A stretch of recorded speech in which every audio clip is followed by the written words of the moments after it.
cada vez mais presente na vida dos jovens. Gravidez na adolescência, um problema que está afetando muitas jovens hoje em dia. Bullying, o maior vilão da adolescência.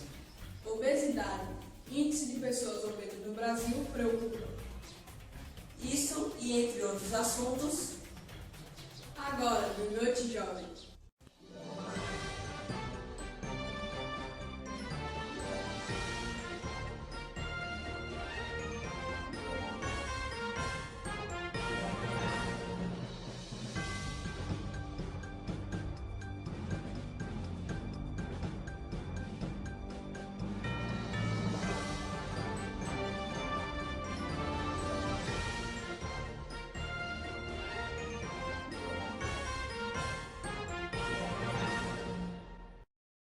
boa tarde. Boa tarde. As doenças sexualmente transmissíveis, conhecidas também como doenças venéreas, são transmitidas essencialmente pelo contato direto, que é mantido pelas relações sexuais, e pelo contato direto, que é por meio de lâminas, seringas e também peças de roupas íntimas. Não é isso mesmo, Kevin? É isso mesmo, Lucas. E como vemos aqui no gráfico, a porcentagem das pessoas com DST no Brasil por região. Norte, 10,80%. Sul, 21,40%. Nordeste, 22%. Centro-Oeste, 7%. E Sudeste, 38,60%. A região Sudeste, por ser a mais populosa do país, também é a que tem mais pessoas contaminadas com DSTs. Obrigado, Kelly. E vamos agora diretamente de São Paulo com o repórter Vitor. Boa tarde, Vitor. Boa tarde. Estamos aqui com a gente do CTA para reforçar o assunto. A camisinha é mesmo impermeável a AIDS? Com certeza. A camisinha, veja só, é ela, não é isso? É a camisinha, não é, que é a proteção, né, que é a prevenção. É usando a camisinha que todas as pessoas vão se prevenir contra o vírus, né, do HIV, não só o vírus, né, da AIDS, como também o vírus de todas as doenças, né, sexualmente transmissíveis, né, é o uso, né, correto da camisinha. É possível a pessoa ter DST se não apresentar sintomas? Vejam só, todas as DSTs, né, quando elas, justamente as DSTs, elas são apresentadas através dos sintomas. Então, cada DST, ela tem sintomas diferenciados. Então, por que é que a pessoa descobre que tem uma DST? Através do quê? Do diagnóstico, que são os sintomas. E essa pessoa tem que procurar um médico, não é isso, para poder tratá-las. Então, cada DST tanto tem seus sintomas variados, como também os medicamentos, eles são diferenciados. Se a pessoa descobrir que tem DST, o que ela deve fazer? Bem, a pessoa que descobrir que tem DST deve, sim, procurar uma unidade de saúde do seu bairro, mais próximo à sua residência, procurar para o atendimento, né, para um médico, para procurar um médico para que ele identifique, que ele faça o diagnóstico, né, de qual DST a pessoa tem e fazer o quê? O tratamento correto, porque cada DST ele tem os seus medicamentos e ele tem um tratamento diferenciado. Então, jamais as pessoas devem procurar a farmácia para tomar qualquer tipo de medicamento, mas sim fazer o tratamento correto, que é procurar o médico e tratar corretamente o que? A DST. Como eu falei, todas as DST têm sintomas diferenciados, tá certo? Obrigada, Diana. Agora com você, Kelly e Lucas. Obrigado, Vitor. De acordo com o levantamento feito pela OMS, Organização Mundial de Saúde, 1 em cada 5 meninas engravida até os 18 anos em todo o mundo. Em números totais, isso representa cerca de 16 milhões de gestantes adolescentes. Vamos agora com Ana Beatriz para aprendermos mais sobre o assunto.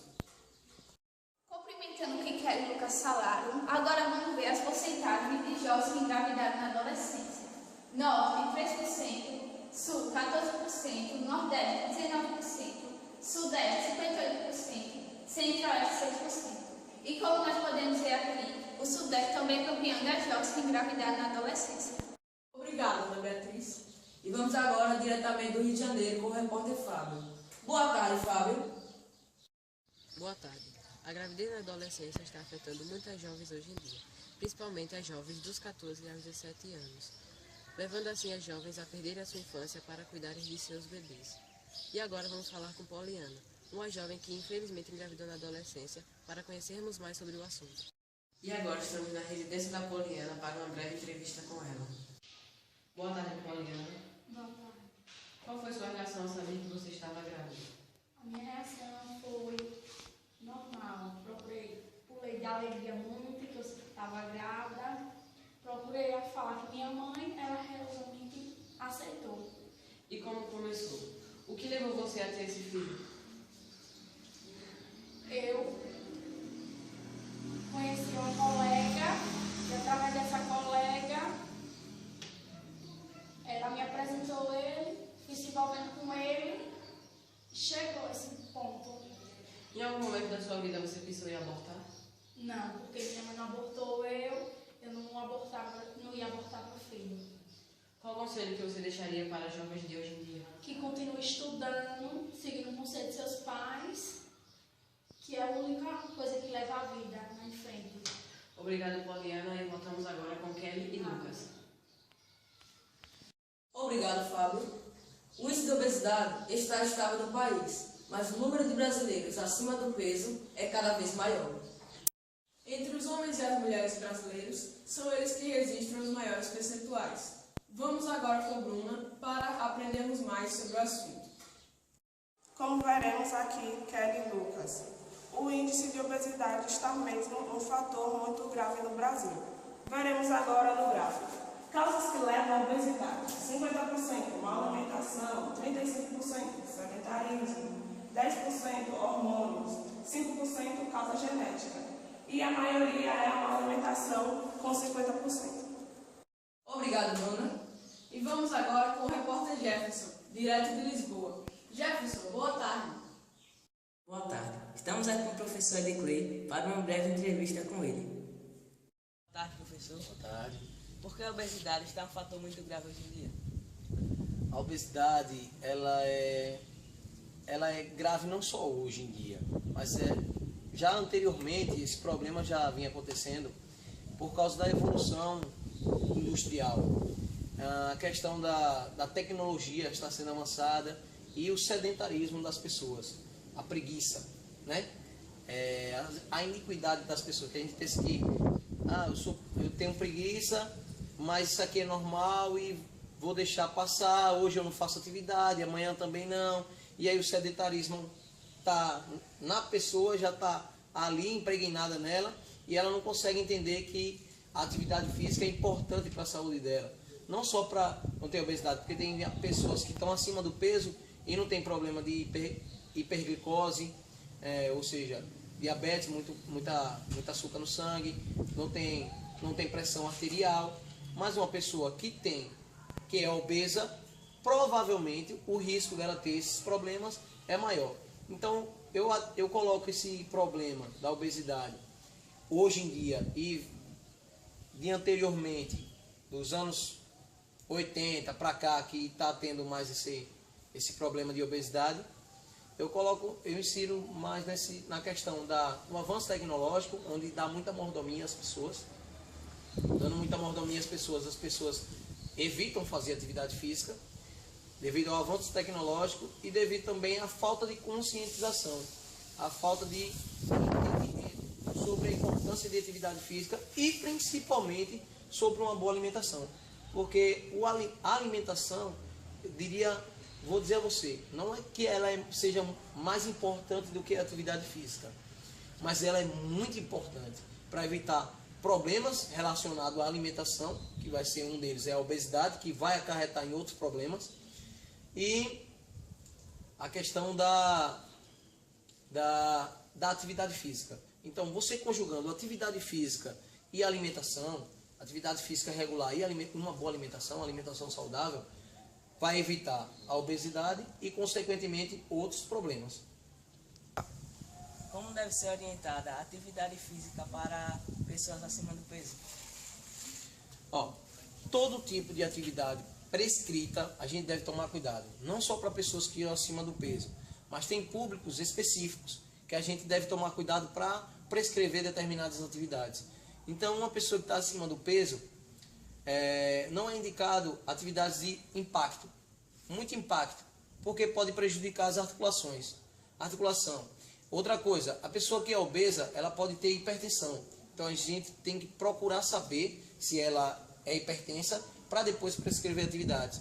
A pessoa pode ter diabetes, então a gente tem que procurar saber através de perguntas, anamnese, são perguntas e respostas, onde eu pergunto para o indivíduo, para a pessoa, você tem determinados problemas, tipo isso, com um exemplo, você sente tontura quando você faz uma atividade física um pouco intensa, entendeu? Aí ele vai responder, você sente mal? São perguntas e respostas onde eu faço questionamentos para o indivíduo, para ele me responder se tem algum problema.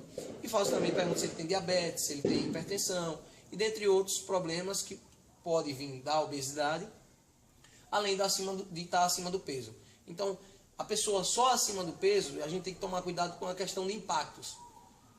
Na esteira, uma pessoa muito acima do peso vai correr meia hora na esteira, aquele exercício vai ser saudável para ele? Se você for pensar para o lado da condição cardiorrespiratória, pode ser que sim, mas se você for pensar para o lado físico, a questão do corpo em si, que seria as articulações e a musculatura, se não estiver preparada para aquela atividade e para a intensidade daquela atividade, pode ser prejudicial. Então nem todo tipo de atividade ela é benéfica, vai depender da intensidade, da duração, e vai depender também da pessoa, se ela está apta a fazer aquela atividade. Então a gente pode concluir que a atividade para obeso, a gente deve tomar cuidado com o peso dele. Então, se ele está muito acima do peso, atividades com muito impacto, muito intensa, também não é indicado. Então tem que ser gradativamente até a pessoa estiver apta a fazer determinadas atividades mais intensas, para que ela consiga executar com perfeição. Quais os problemas de saúde mais comuns ocasionados pela obesidade? São vários problemas que podem ser ocasionados pela obesidade. Diabetes, que é hiperglicose, pressão alta, colesterol alto, que pode levar a pessoa a ter infartos ou problemas cardíacos, e tem vários problemas cardíacos. A questão de não poder fazer uma atividade física mais saudável para ela. Você pode fazer uma caminhada e dentro dessa caminhada não passar dos níveis de repouso. Então, a obesidade ela pode ocasionar vários problemas, dentre esses que eu falei, que é a obesidade, hiperglicose, que é diabetes, hipertensão, problemas respiratórios, problemas vasculares. Os problemas vasculares têm a ver também com varizes, trombose, tem determinados problemas vasculares que a obesidade pode ajudar a pessoa a ter esse problema. E voltando a falar sobre a alimentação e atividade física. A alimentação e atividade física pode dificultar ou impossibilitar a pessoa ter esse tipo de problema. Professor, você tem algum recado para as pessoas que querem fazer atividades físicas? Tenho. Primeiro é a pessoa se conscientizar em praticar alguma modalidade esportiva, alguma atividade física, algum exercício físico regularmente. Porque, eu não tenho tempo, a questão da desculpa, eu não tenho tempo, minha vida é corrida. Mas quando você adoecer e ficar numa cama de hospital, aí você vai pensar, poxa, eu tinha tanto tempo, olha aqui eu, deitado, né, doente. Por quê? Porque não fez atividade física e não teve uma boa alimentação. Não teve um hábito saudável, que é praticar atividade física regularmente e ter uma boa alimentação. Então, o que é que eu falo para essas pessoas? Se conscientizem hoje que a atividade física é importante. Então, pratiquem alguma modalidade esportiva, pratiquem atividade física todos os dias, se possível. Se possível, todos os dias. Se não, 3 vezes por semana, tá legal, mas não é o ideal. O ideal seria todo dia você praticar uma atividade física que passe dos níveis de repouso. Quando eu falo passar dos níveis de repouso, é que acelere sua frequência cardíaca e acelere sua frequência respiratória. Então, 1 hora, meia hora de atividade, dependendo da pessoa. Se a pessoa tiver um bom condicionamento físico, passa mais tempo fazendo atividade física. E se a pessoa não tiver um bom condicionamento físico, começa caminhando e gradativamente vai aumentando a intensidade da atividade. O importante é não ficar parado, o importante é não também esquecer de uma boa alimentação, uma alimentação mais saudável para a sua qualidade de vida e para a sua saúde. É isso. Obrigado, professor. Por nada. E agora é com você, Kelly Lucas. O bullying é um dos vilões da adolescência, caracterizado por agressões verbais ou físicas intencionais aplicadas contra uma pessoa ou um grupo. Não é isso mesmo, Lucas? Sim, Kelly. E como vemos aqui no gráfico sobre o bullying das pessoas que praticam. Estudantes, 20,80%. Meninos, 26,10%. Meninas, 16%. Os meninos, eles praticam mais bullying do que as meninas. Rede privada, 23,60%. E escola pública, 20,30%. Continuando aqui, vamos para outro gráfico que fala sobre o bullying, das pessoas que sofrem agora. Estudantes, 7,20%. Meninos, 7,90%. Meninas, 6,50%. E também os meninos, além de praticar mais, eles sofrem mais bullying do que as meninas. Rede privada, 7,90%. E escola pública, 7,10%. Obrigado, Lucas. E vamos agora direto de Fortaleza com a repórter Juliana. Juliana, boa tarde. Boa tarde, estamos aqui com o psicólogo Baruque, que ele vai falar um pouco mais sobre o assunto. Boa tarde, Baruque. Boa tarde. Baruque, primeiramente define o que é bullying. Bullying é um termo cunhado recentemente para algo que acontece desde a existência da humanidade, que são agressões. Agressões físicas, agressões verbais, vários tipos de agressões. E essas agressões elas podem acontecer em diferentes contextos, na família, no trabalho, na escola, em alguns ambientes em que exista ser humano. Se eu estivesse sofrendo bullying, a quem devo recorrer? Bom, como a maioria dessas agressões, dessas agressões físicas e psicológicas, poderíamos dizer assim, acontecem em instituições, é recomendado que quem estiver sofrendo bullying, recorra às pessoas de autoridade dessas instituições. Se eu estou sofrendo algum tipo de agressão na escola, eu recorro ao professor, eu recorro à direção da escola.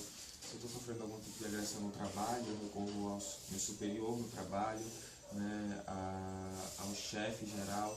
Então, a recomendação é que as pessoas possam romper com esse silêncio, porque o bullying também ele é praticado e ele é sofrido, ele é recebido pelas pessoas que assim o recebem de forma silenciosa, porque as pessoas nem sempre têm coragem de quebrar essa barreira de silêncio, que é muito difícil para muitas pessoas.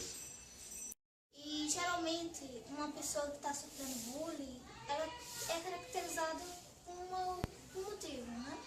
Quais motivos que caracterizam?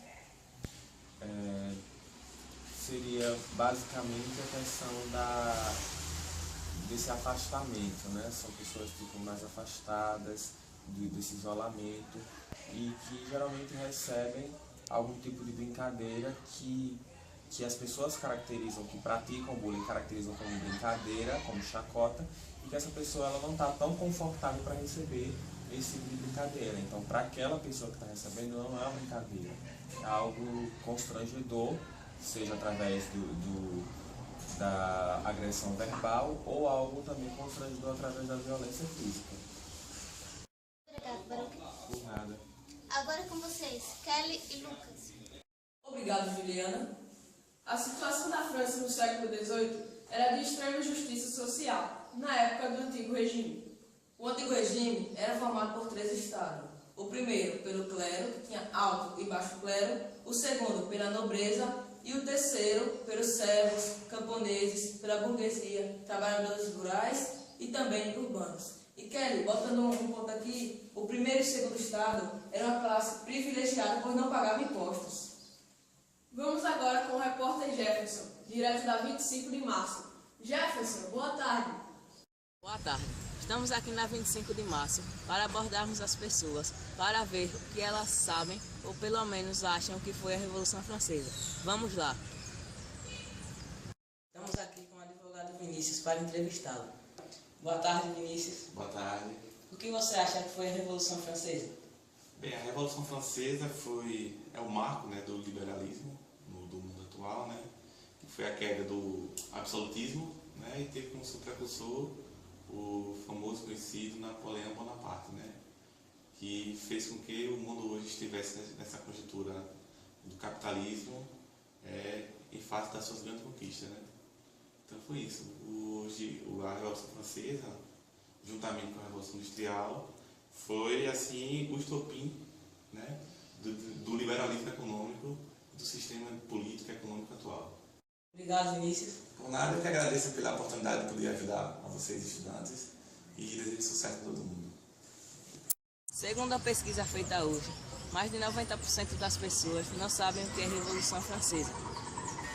Agora é com você, Kelly Lucas.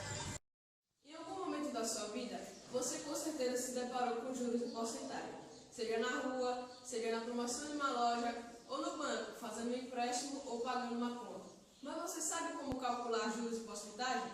Vamos agora com o Lucas para entendermos o assunto. Boa tarde, e agora está começando mais uma aula do Lucas. Hoje vamos aprender sobre porcentagem, então vamos lá! Vamos lá, vamos para o primeiro exemplo. Exemplo 1. Uma pessoa que ganha R$1.000 por mês teve aumento de 10% no seu salário.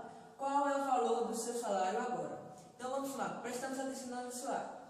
Uma pessoa que ganha R$1.000 por mês, então, seu salário atual é de R$1.000.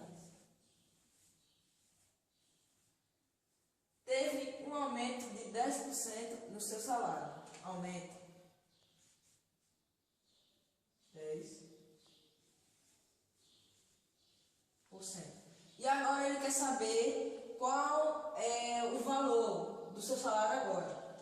Então, salário, novo salário, né?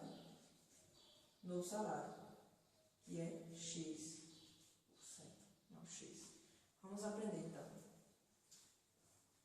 Seu salário atual, R$1.000. O aumento foi 10% e querem saber do salário, que é X. Então vamos lá. 1.000 equivale o quê? A 100%, o todo que ele ganhava. Vamos ganhar mais que isso. Então 1.000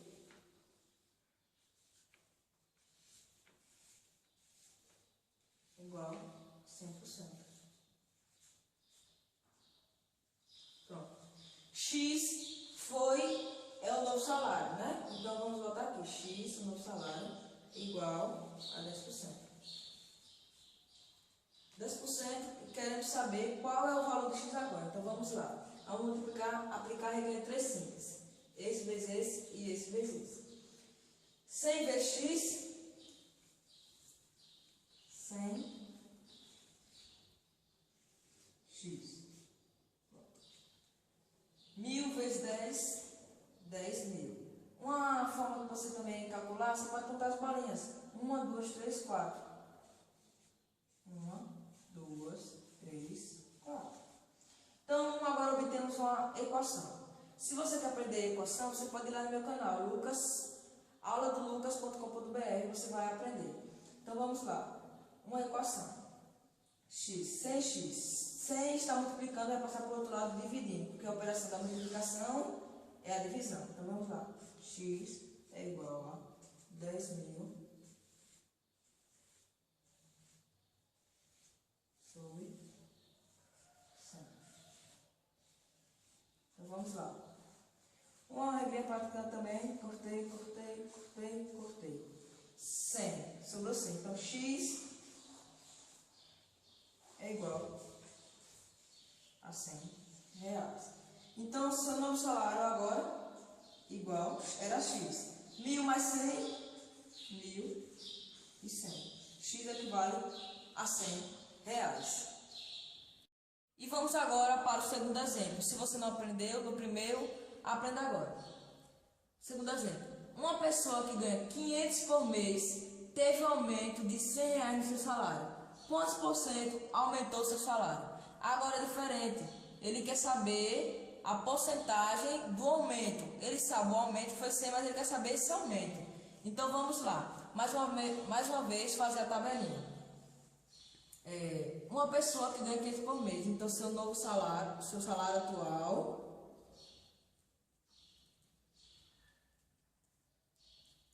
é de 500 reais. Agora o aumento que foi de 100 reais. Agora ele quer saber a porcentagem do aumento, que é X, pois X%, pois ele deve saber. Então, vamos lá. Salário atual, 500 reais. Aumento, 100 reais. E a porcentagem do aumento, X%. Agora vamos aplicar a regrinha de 3 simples. Então vamos lá. 500 equivale ao quê? A 100%, porque ele não ganhava mais. Então vamos lá. 500 é igual a 100%. Aumento, 100 reais. O aumento é igual a X%. Pois queremos saber qual é a porcentagem desse aumento. Então vamos lá mais uma vez aplicar a regra de 3 simples. Se você quer saber a regra de 3 simples, pode ir acessar o meu canal para saber. Então vamos lá. 500 vezes X, 500 X. 100 vezes 100, vamos lá, 10 mil. Você pode ir outra de novo. Conta as bolinhas, 1, 2, 3, 4. 1, 2, 3, 4. Então, mais uma vez, obtemos uma equação. Vamos fazer a mesma coisa. 500 está multiplicando, passa para o outro lado, dividindo. X é igual a 10 mil dividido por 500. Cortei. 100 dividido por 5, X é igual a 20. Então, seu salário atual, 100 reais, equivale a 20%. E agora, achamos o valor. Então, X, 100 reais, equivale a 20%. Aumentou 20%. Então, vamos agora para outra coisa. Finja que você está em um concurso. Então, 20%, né? 20%, né? Aí você quer saber o valor desse 20%, que é, vamos dizer aqui, 500 roupas. Você vendeu dessas 500 roupas, sobrou 20%. Então, 20% de 500, que é o todo. Então, vamos lá. 20% é igual a 20 sobre 100 vezes 500. Então, vamos lá. Então, cortei. 10 dividido por 50, 5. 5 vezes 20, 100. Então, 20% equivale a 100 roupas que não vendeu. Então, eu espero que você tenha aprendido. Acesse meu canal. E agora é com você, Kelly. Obrigado, Lucas. E vamos agora direto da 25 de março com o repórter Gabriel. Boa tarde, Gabriel. Boa tarde. Estamos hoje com a vendedora Crislane para ela falar sobre a porcentagem. Crislane, o que você acha que é porcentagem? Porcentagem é um artifício matemático utilizado no nosso cotidiano para medir juros, lucros, benefícios e malefícios, seja eles no supermercado, em casa, na rua, no seu trabalho. Obrigado pela sua atenção. De nada. Os juros e porcentagem estão envolvidos em nosso cotidiano. Agora com você, Kelly Lucas. Obrigado, Gabriel. De um jeito ou de outro, nós se envolvemos com juros e porcentagem. Pois é. Infelizmente, estamos terminando por aqui mais uma edição do Noite Jovem. Tenha um ótimo fim de tarde. Tchau.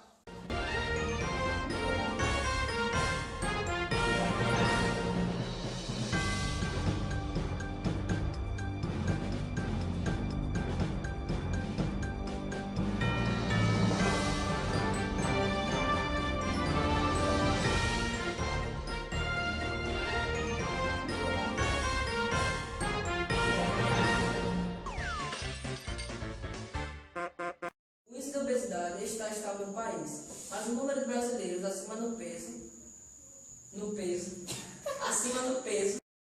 de um jeito anterior,